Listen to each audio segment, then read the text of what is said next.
Ugh. Modern car culture is a massive lie. Let me explain. We'll start off by imagining a young enthusiast, fresh out of college and looking to express themselves with some wheels and an engine. Yep, that's me, unfortunately. In previous generations, they'd have likely ended up with something cheap, humble and cheerful. Think old estate cars, hatchbacks or whatever the family had to hand down. On a limited budget, they'd have then explored their newfound enthusiasm and made this into their pride and joy buying used parts, getting hands-on and doing things the old school way.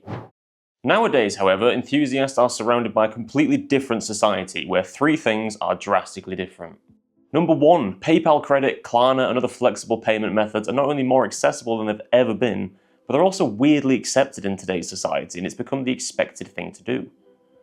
Two, social media exists and it's absolutely full to the brim of influencers showcasing their dream, hardly attainable, pristine builds. Everyone's showing off JDM legends, high performance cars and ludicrous builds.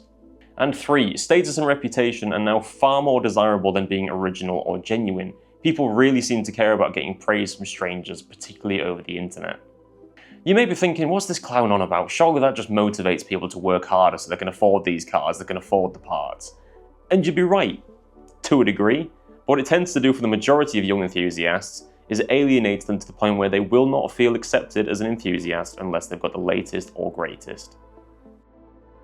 This then leads to them shopping far beyond a sensible budget, buying more modern, more powerful, and more expensive cars. And then you've got to modify them as well, and you can't be seen without perfect fitment, or heaven forbid, wearing replica wheels. Ugh. And all of that adds up to eye-watering amounts that even when you consider inflation between generations is a ludicrous amount of money to spend on a hobby, particularly a hobby that our parents, for example, enjoyed for a mere fraction of the price. The funny thing with my argument is that you can ignore everything I've just said, you can ignore all the statistics for young adults in debt today. All you really need to do is take a look at your circle of friends.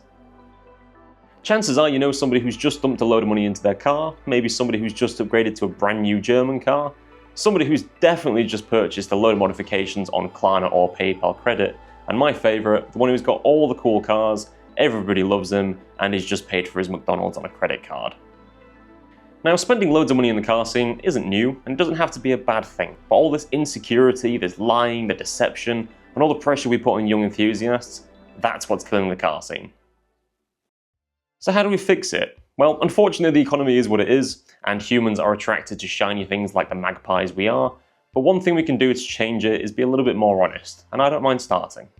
My name's Jason, I'm 26, and I make my money through automotive content creation and marketing.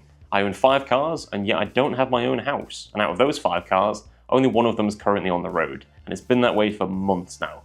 Guess why? Money. I can't justify spending the amount of money I want on parts that I need or the upgrades that I want, because not only would it put me in debt, but it'd also diminish any chance of saving money, which is something I really need to do. And it limits how much I can invest in my business, which is the smarter thing to do. So therefore, my cars sit here, all sad.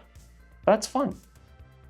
Now, like many other influencers, I've got loads going on behind the scenes, and it's usually the case in the industry. So sometimes I'll trade parts and services for some of my work.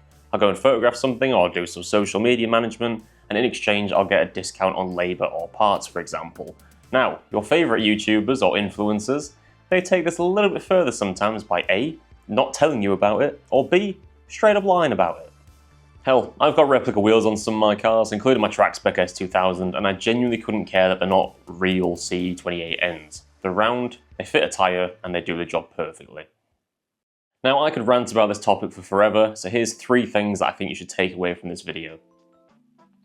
1. Be wary about what some of your favourite influencers are posting. They might not be able to afford that, somebody might have paid for it, they might have done a deal for the parts, they might still be behind on car payments, you never know. Don't get conned into thinking you need the same expensive object as somebody else in order to be admired or respected as an enthusiast. You don't. It means nothing. Most importantly, be original and do what you want to do. If you want to go get a rusty Volvo, go and get a rusty Volvo. If you've seen some replica wheels on Marketplace that you like the look of, go and get those replica wheels. It doesn't matter. Do what you want to do and stop caring what people think. If you made it this far in the video, I applaud you and I've got a little offer for you. If you drop a comment below telling us what you drive, your story with car enthusiasm, and your advice for any car enthusiast out there, I will send you one of these stickers free of charge because you are a real driver and you're welcome here at the Driver's Den anytime.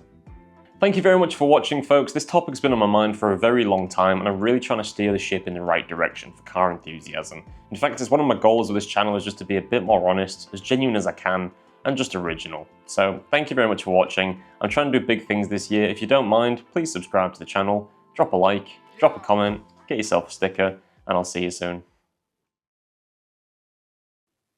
Are you taking the fucking piss?